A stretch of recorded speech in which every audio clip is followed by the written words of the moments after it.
Kadalasan po ang mga tao nagrereklamo kumisan tungkol sa Diyos, laban sa Diyos. Pero ang kakaiba, pagka ang Diyos na ang may reklamo tungkol sa tao.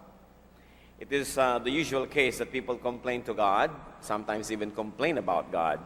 But the unusual situation is when God complains about His people.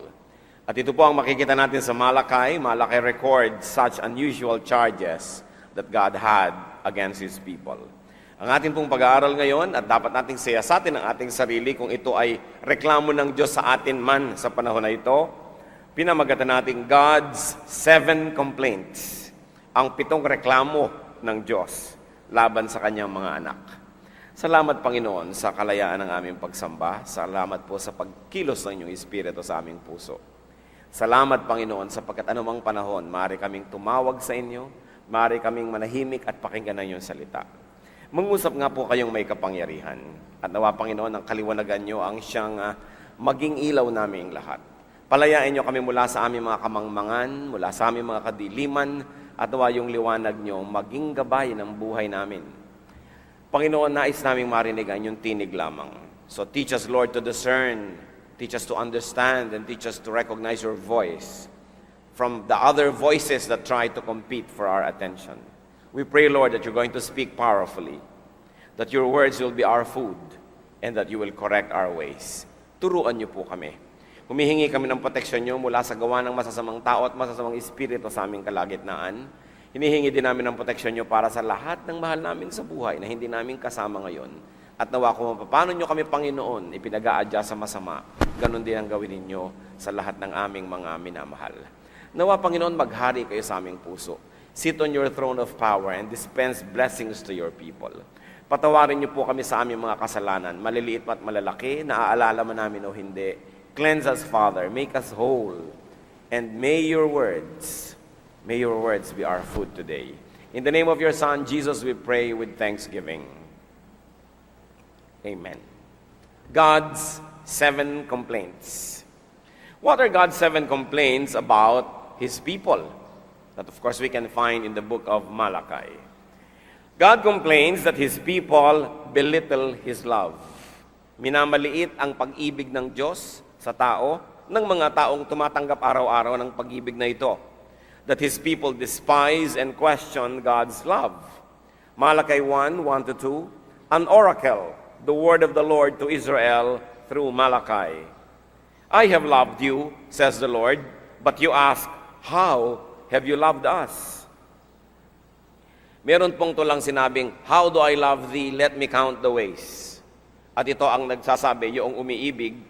At ang tao naman, dapat ang sabihin natin sa Diyos, how do you love us? Let us count the ways. Inireklamo ng Diyos sa mga tao na hindi pinapahalagahan ng tao ang kanyang pag-ibig, minamaliit pa at tinatanong, paano nyo naman kami iniibig? Na parang hindi iniibig ng Diyos ang tao. There's another complaint that God had against His people, that His people give Him substandard offerings. Isang malaking reklamo ng Diyos laban sa kanyang mga anak, binibigyan siya ng mga walang kakwenta-kwentang mga handog. Malakay 1:6-10. A son honors his father, and a servant his master. If I am a father, where is the honor due me? If I am a master, where is the respect due me? Says the Lord Almighty. You place defiled food on my altar. When you bring blind animals to sacrifice, is that not wrong? When you sacrifice crippled or diseased animals, is that not wrong? Try offering them to your governor. Would he be pleased with you? Would he accept you, says the Lord Almighty? With such offerings from your hands, will he accept you? Says the Lord Almighty. I am not pleased with you, says the Lord Almighty. I will accept no offering from your hands. Ito po ang isang reklamo ng Panginoon, ang pangalawang reklamo sa 7 na pag-uusapan natin ngayon. Sabi niya, binibigyan niyo ako ng mga handog na walang kakwenta-kwenta. Sapagkat iniutos po at inaasahan ng Diyos ang mga handog sa kanyang mga hayop na sinusunog sa kanyang altar, yun lamang pinakamahuhusay. Pinipili yung mga panganay na lalaking hayop, pinipili yung mga walang defekto, walang kapansanan, pinakamalinis, pinakamalusog, at yon ang iniaalay sa Panginoon. Subalit, maraming mga anak ng Diyos at mga mamamayan ng Israel, dinadaya nila ang paghahandog. Pinipili nila yung may kapansanan, yung mga ahayop na lumpo, mga bulag, mga hindi malulusog, at yun ang dinadala nila na panghandog. Sabi ng Panginoon, kung ang mga taong gobernador nyo lang nga pag nireregaluhan nyo yung best, sa palagay nyo ba, tatanggapin ng gobernador nyo yan, kahit tao lang siya, kung ang ganyan ang mga ibinibigay nyo? Ako pa, na Diyos nyo, lumikha sa inyo at nagmamahal sa inyo? Siya, hindi ko tatanggapin ang mga inihahandog nyo yan. At alam nyo po, pagka hindi tinanggap ng Panginoon ang handog ng tao, sinong lugi? Ang tao. Kasi ang tao ay naghahandog lang sa Panginoon para yung kanyang handog ay maging multiplier ng blessing ng Diyos na ibabalik sa Kanya. Kung ang Panginoon ay magbibigay sa iyo ng blessing, yung ibibigay mo sa Kanya, kung 3 yon, yung ibibigay niya sa iyo na 1, magiging times 3 kasi yung ibinigay mo ang pang-multiply ng ibibigay niya. Bibigyan ka ng Panginoon ng blessing na 1, 10 ang ibinigay mo, naging times 10 ang balik sa iyo. Bibigyan mo ang Panginoon ng 70, yung 1 niya magiging times 70, 70 ang balik sa iyo. Kung bibigyan mo siya ng 1 lang, times 1, 1 pa rin ang balik sa iyo. Bibigyan mo siya ng 0 times 1, magiging 0. Kaya gustong-gusto ng Panginoon, ang binibigay natin sa kanyang handog ay yung best, kasi multiplier yon na gagamitin niya sa blessing na ibabalik. Hindi dahil interesado siya na makuha yung ganang sa atin. Sabi niya, kung anong binibigay niyo sa akin, yan ang gagamitin kong pamparami sa ibabalik ko sa inyo. Kaya ang tao ay nalulugi pag hindi siya tinanggapan ng Diyos ng offering. And what else was the other complaint related to this by God? That people were giving offerings to God but with complaints. Naghahandog nga yung mga tao pero marami namang reklamo. Malakay 1:13-14, and you say, what a burden, and you sniff at it contemptuously, says the Lord Almighty. Cursed is the cheat who has an acceptable male in his flock and vows to give it, but then sacrifices a blemished animal to the Lord. For I am a great king, says the Lord Almighty, and my name is to be feared among the nations. Sabi niya, sumpain ang mga nagbibigay ng walang kakwenta-kwenta, samantalang kaya nilang magbigay ng mas may kwenta pa. Sabi niya, cursed is the cheat who has an acceptable male in his flock and vows to give it, then changes his mind and replaces it with an inferior animal. Sabi niya, ano palagay niyo sa akin? Nakikipaglaro ako sa inyo? Gagawa kayo ng pangako? Gagawa kayo ng isang panata? Gagawa kayo ng isang commitment? Gagawa kayo ng isang pledge? Pagkatapos maya-maya, manghihinayang kayo, hindi niyo tutuparin? Sasabihin niyo, sige, tutulong ako sa ganyan, magbibigay ako ng gano'n, tapos biglang aatras kayo dahil umandar ang pagiging makasarili? Umandar ang pagiging sakim? Pati ang Diyos ay gustong lamangan. Sabi niya, sumpain kayo. Sabi niya, I am a great king. What do you think of me? Basta-basta. Pagkatapos, ang ibibigay niya sa akin, basta-basta lamang. Don't you know that my name is to be feared among the nations? Tapos sabi niya, tumutulong nga kayo, nagbibigay nga kayo, tapos reklamo kayo ng reklamo. Nadidinig ng Diyos. Alam niyo po, pati mga taga-Israel, nung reklamo nung ginawa ng Panginoon, pinadalhan niya ng mga ahas para tuklawin sila at mamatay sila sa desyerto.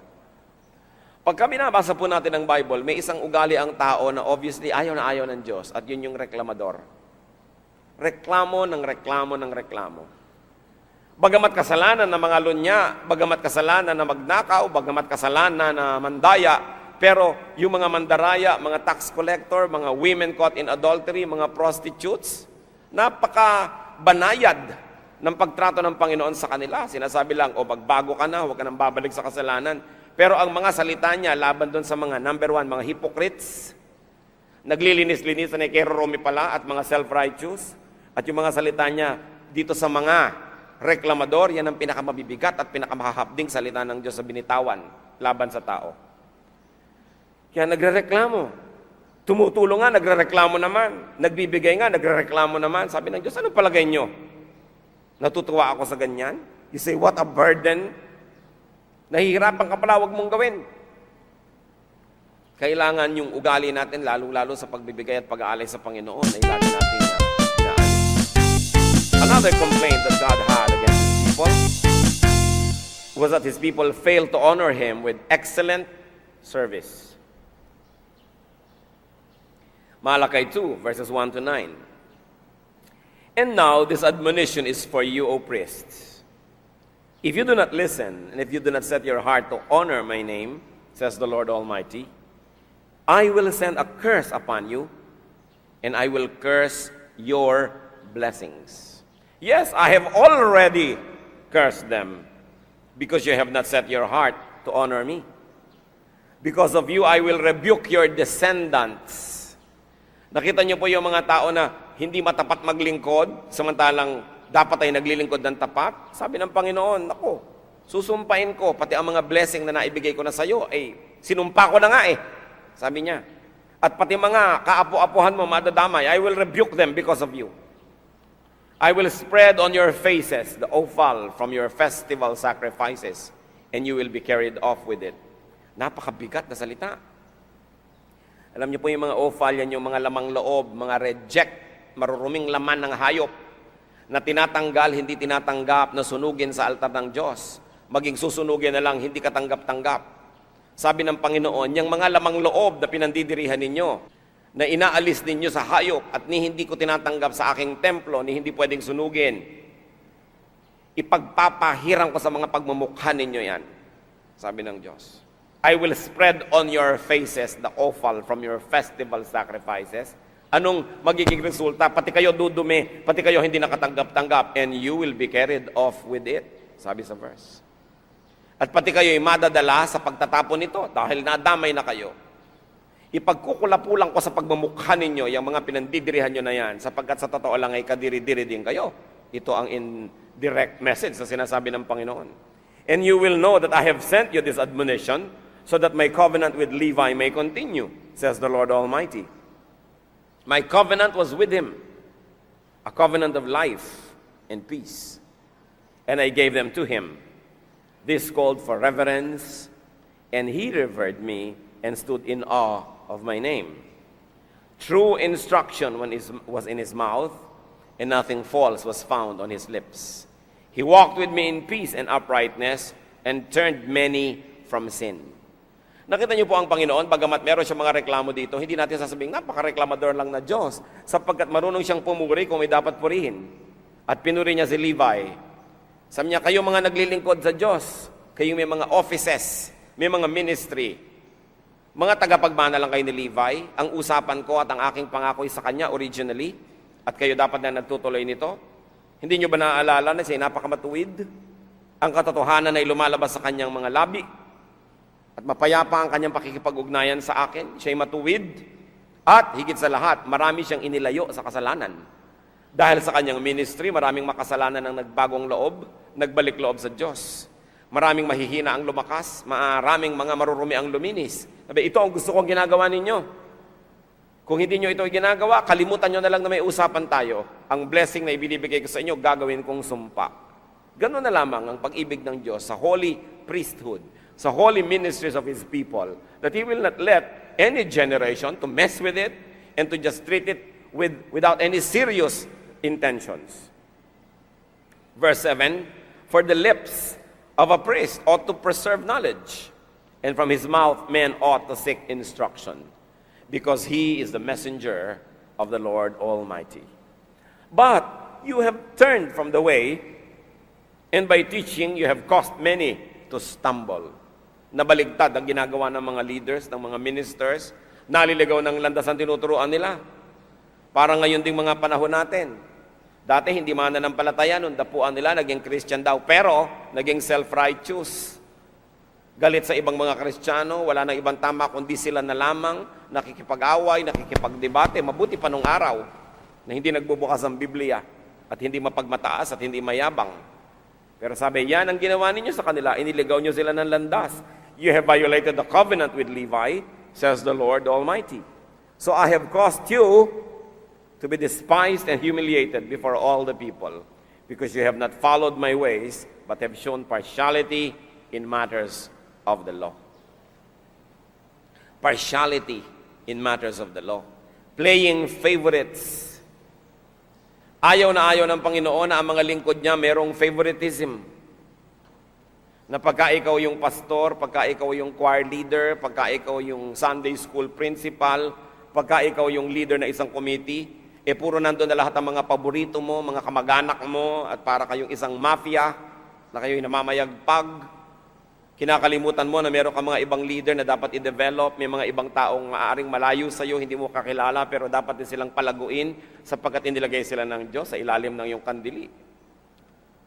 Napakadalas na mga pinagkakatiwalaan ng ministry ay sila ang mga bantay sa lakay. Nagiging unfair sa ibang tao at sobrang ibinibigay na pabor sa mga malalapit sa kanila. This is hated by God. Ano pa po ang reklamo ng Diyos laban sa kanyang mga anak? That His people commit marital abuses, especially the men. That His people commit marital infidelity. Nagtataksil sa kanyang mga asawa, lalong-lalo na ang mga kalalakihan. Malakay 2:13-16. Another thing you do, you flood the Lord's altar with tears. Paiyak-iyak pa kayo. You weep and wail because He no longer pays attention to your offerings or accepts them with pleasure from your hands. You ask, why? It is because the Lord is acting as the witness between you and the wife of your youth. Because you have broken faith with her, though she is your partner, the wife of your marriage covenant. Sabi niya, kahit anong iyak ang gawin ninyo, kahit anong daing ang gawin ninyo, hindi kayo pinakikinggan. Bakit? Itinatanong niyo pa kung bakit, nagmamaang-maangan pa kayo, pinagtataksilan niyo ang inyong mga asawa. At anong palagay niyo sa Diyos? Bulag, siya ang saksi ng kayo ikasal, at hanggang ngayon, siya ay saksi sa inyong pagtataksil. Alam niyo po yung ikinakasal, may lalaki, may babae, tapos may religious leader, o merong authority, person of authority. Because that person of authority represents God. Kung siya'y huwes, representing the government, representing the authority of God. Kung siya'y kapitan ng barko, representing authority, representing the authority of God. Kung siya'y imam o pastor o ministro o pare, representing the order of things. Kasi kahit ang mga religious organizations po ang nagbibigay talaga ng lisensya ng pagkakasal ay yung gobyerno. Because marriage is a legal contract also, while it is also nonetheless a spiritual covenant. Kaya pag pumirma ang lalaki sa kasal at pumirma ang babae at pumirma ang religious leader o authority doon, representing God, tatlo ang kasama sa usapan sa kasal. Ang lalaki, ang babae, at ang authority representing God.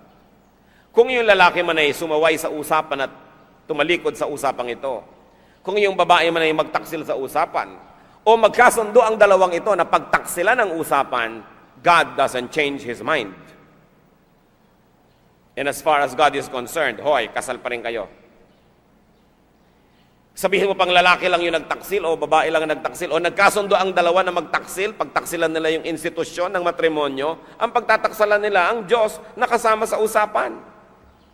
Sabi, bakit nung ikasal kayo, kasama ako sa usapan, ngayon naghihiwalay kayo, kayo na lang?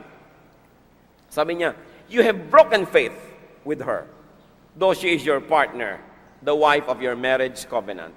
Has not the Lord made them one? In flesh and spirit, they are His.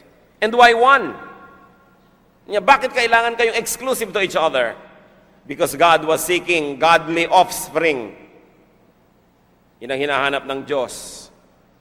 Isang makadiyos na anak na bunga ng pagmamahalan ng mag-asawa. So guard yourself in your spirit and do not break faith with the wife of your youth. Kabilin-bilinan sa mga kalalakihan. Huwag kang sisira sa usapan diyan sa wife of your youth. I hate divorce, says the Lord God of Israel. I hate a man's covering himself with violence as well as with his garment, says the Lord Almighty. So guard yourself in your spirit and do not break faith. And pinakalinaw-linaw po dito, do not break faith with your spouse. Kahit pumapayag pa yung isa, sige na nga, pagtaksilan mo na ako, basta akin ang sustento. Sige na nga. Kahit pumayag siya ang Diyos, hindi pa rin pumapayag at kasali siya sa usapan. Sabi niya, marami kayong mga dinadalangin hindi natatanggap ang sagot. Marami kayong ibinibigay na hindi ko rin tinatanggap dahil nandidiri ako. Dahil hindi niyo inaayos ang samahan ninyo mag-asawa. Sabi ng Panginoon. Isa niyang malaking reklamo laban sa kanyang bayan, maraming mag-asawa, hindi matapat sa isa't isa. Sabi niya, kahit mangangalgal kayo dyan, lumuha man kayo ng bato, huwag niyong asahan na meron kayong mapapala mula sa akin. Ayusin niyo muna ang inyong mga buhay. Another complaint of God about His people is that His people complain about God. Sabi ng Diyos, alam niyo kung anong reklamo ko sa inyo? Na sa kabila ng lahat, nagre-reklamo pa rin kayo laban sa akin. Malakay 2:17. You have wearied the Lord with your words. How have we wearied Him, you ask? By saying, all who do evil are good in the eyes of the Lord, and He is pleased with them, or where is the God of justice? In other words, God complains that His people behave and talk as if God was not just. Sabi niya, pinapagod niyo ko. Pagod na pagod ako makinig sa inyong mga salita.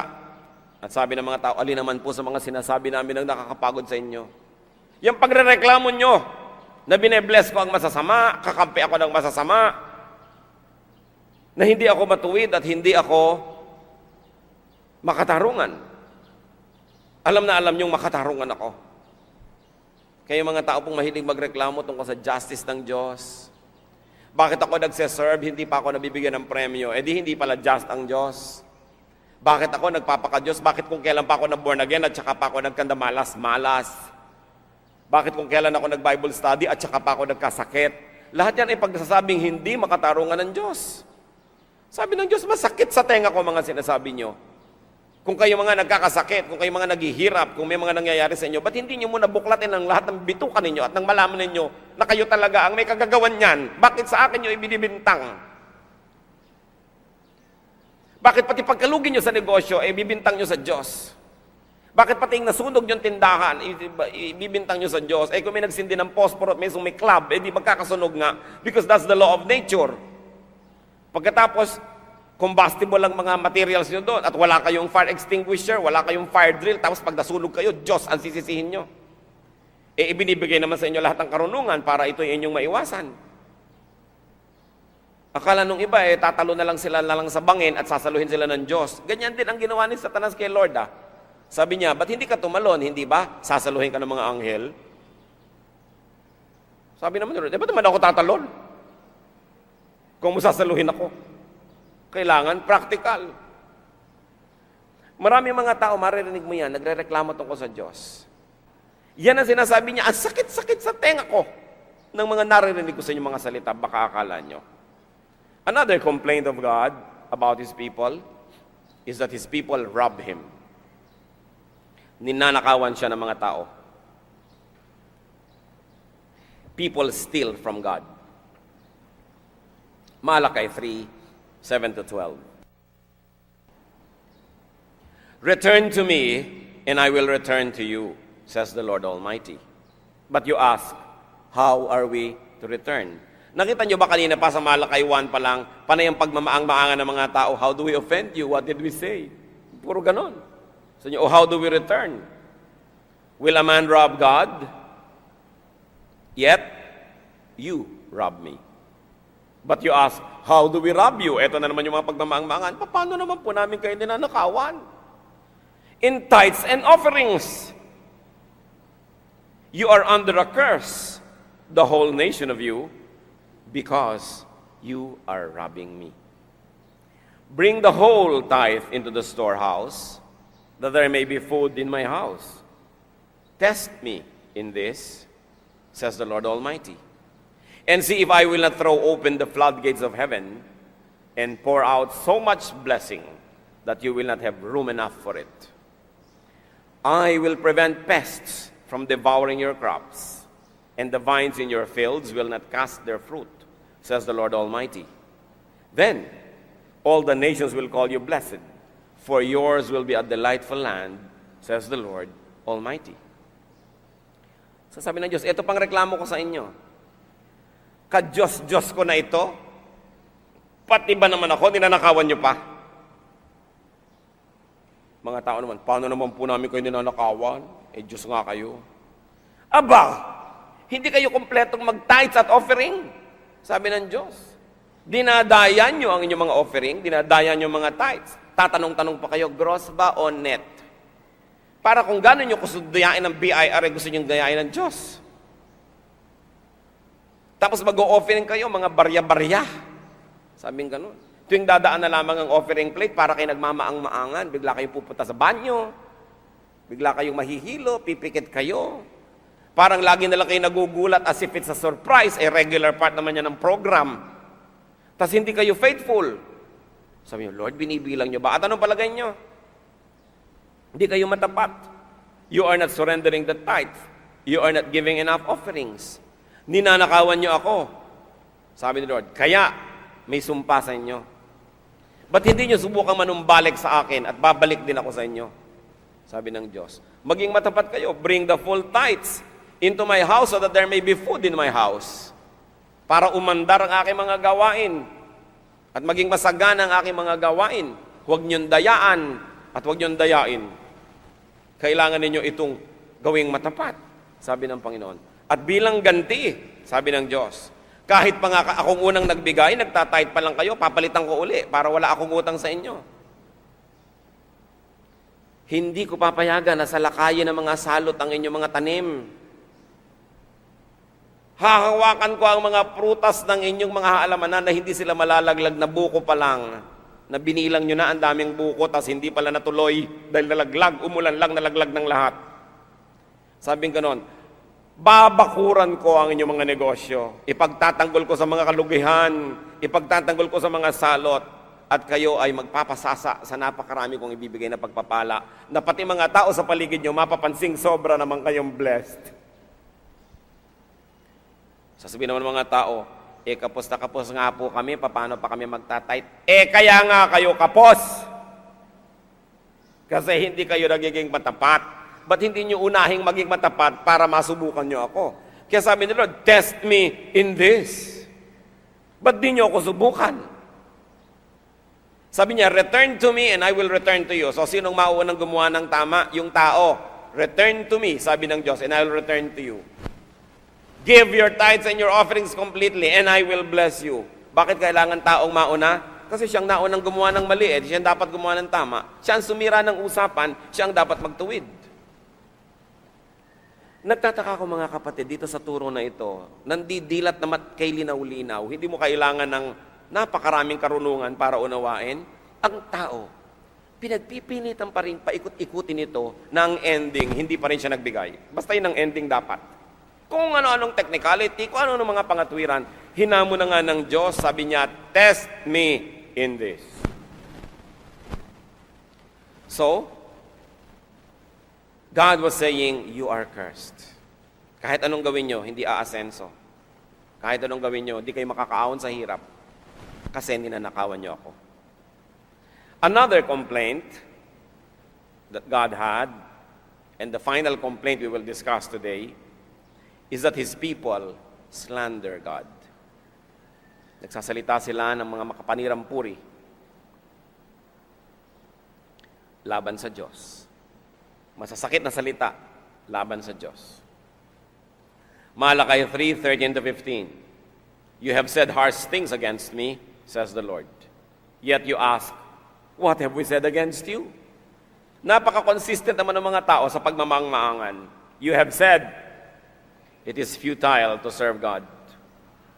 Bali walang maglingkod sa Diyos. Useless. What did we gain by carrying out His requirements and going about like mourners before the Lord Almighty? But now we call the arrogant blessed. Certainly the evildoers prosper, and even those who challenge God escape. Alam nyo, ang reklamo ng Diyos sa mga tao dito. Sabi niyo, sinisira niyo ang puri ko sa mga pananalita nyo. Maglilingkod kayo sa Diyos pagkatapos ng ilang buwan, ng ilang taon, sasabihin nyo, sayang ang oras ko sa paglilingkod sa Diyos. Sabi niya ganon, But now, sa verse 15, we call the arrogant blessed. Certainly the evildoers prosper, and even those who challenge God escape. So ito yung reklamo ng Diyos. Maglilingkod-lingkod kayo sa akin, at pagkatapos ng ilang taon, sasabihin nyo, uy, mabuti pa yung kaibigan ko. Sabi ng Diyos, yan ang ginagawa ninyo. You have said harsh things against me. Sabi niya sa verse 13. Sinasabi ninyo na walang kwentang maglingkod sa akin, walang ganansya. Sinasabi ninyo na mabuti pa sa iba na lang ako naglingkod. God hates it when people imply that serving Him is a waste of time and that serving Him is useless because God is unjust. May tamang kaparusahan, isang mariing hampas na naghihintay sa mga taong ganyan ang salitang lumalabas sa kanilang bibig. So what are the challenges before us? Listen to God's complaints about His people. Because, church, listen, God could be complaining about you. Baka ako, baka kayo, baka tayo na ang pinag-uusapan ngayon. Could you be belittling God's love? Baka maaring tayo na yung nagmamaliit sa pag-ibig ng Diyos. Could we be despising, ignoring, and trivializing God's love? Important. Pinamaliit na ba natin ang pag-ibig ng Diyos? Sasabihin natin, nasaan ang pag-ibig ng Diyos? Ba't di ko makita? Nasaan ang blessing niya? Ba't di ko makita?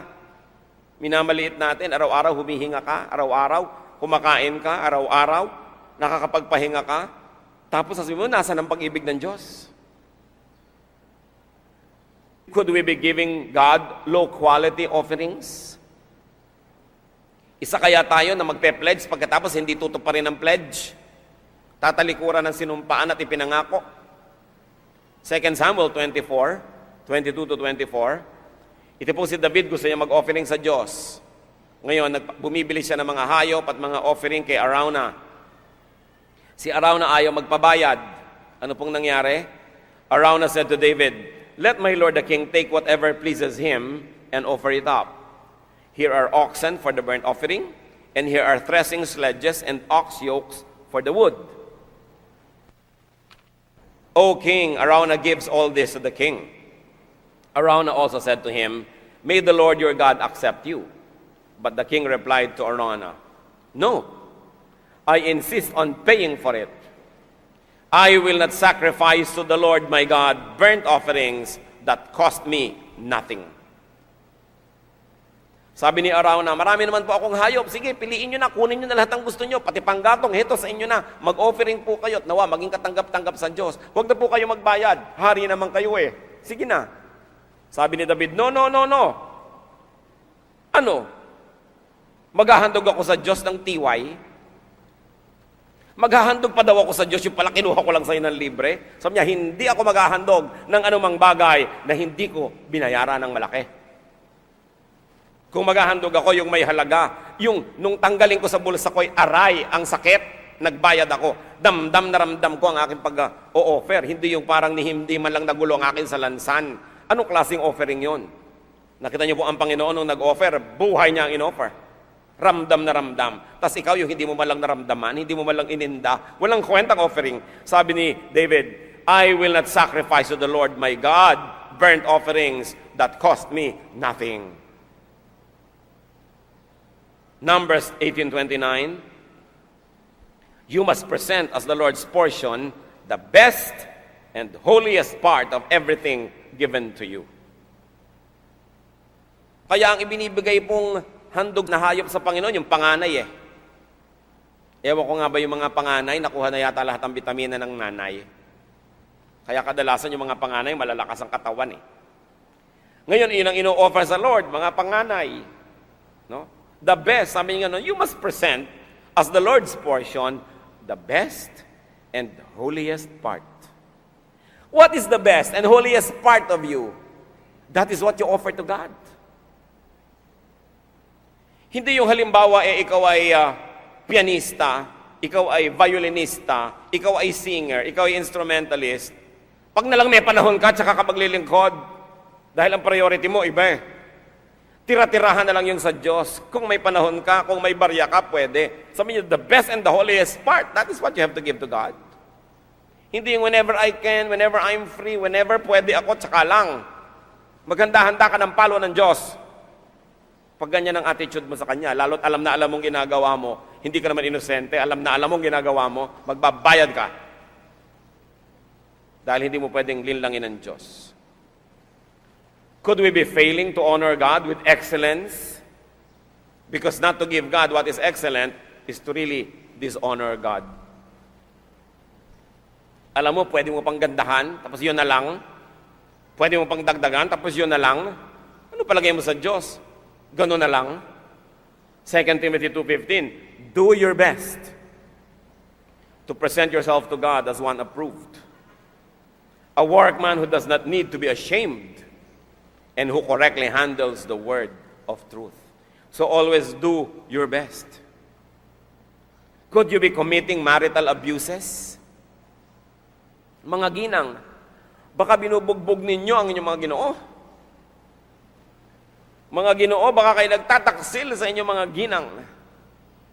Physical abuse, verbal abuse, psychological abuse. Could you be neglecting and cheating on your spouse?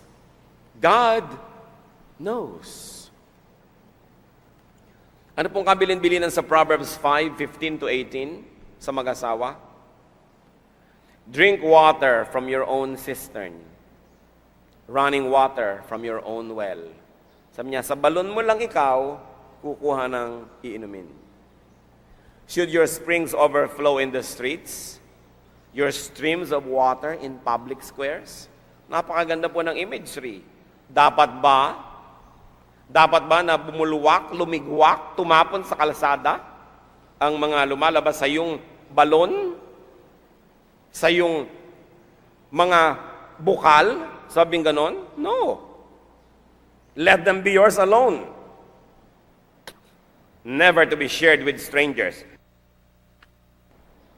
May your fountain be blessed, and may you rejoice in the wife of your youth.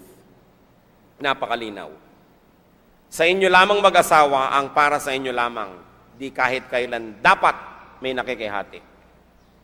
And sabi, rejoice in the wife of your youth, hindi rejoice in the youth of your wife. Ibig sabihin, the wife of your youth, nung bata ka pa, yan na yung asawa mo, kahit tumanda na siya at nagmukhang matanda na, ikaw din naman. So, kailangan mahal na mahal mo pa rin siya. Hindi ang mahal mo lang yung kabataan niya, na pag hindi na siya bata, naghahanap ka na ng ibang bata. Sabi, rejoice in the wife of your youth. Can you imagine how much God sanctifies and values marriage? Sabi niya, pangatawanan ninyo ang inyong mga sumpa. At kung sakaling nagkaroon ng mga pagkakamali, ihingi ng tawad, ituwid at huwag nang gagawin pang muli. Could you be complaining about your ministry and service to God? Numbers 11:1. Now the people complained about their hardships in the hearing of the Lord.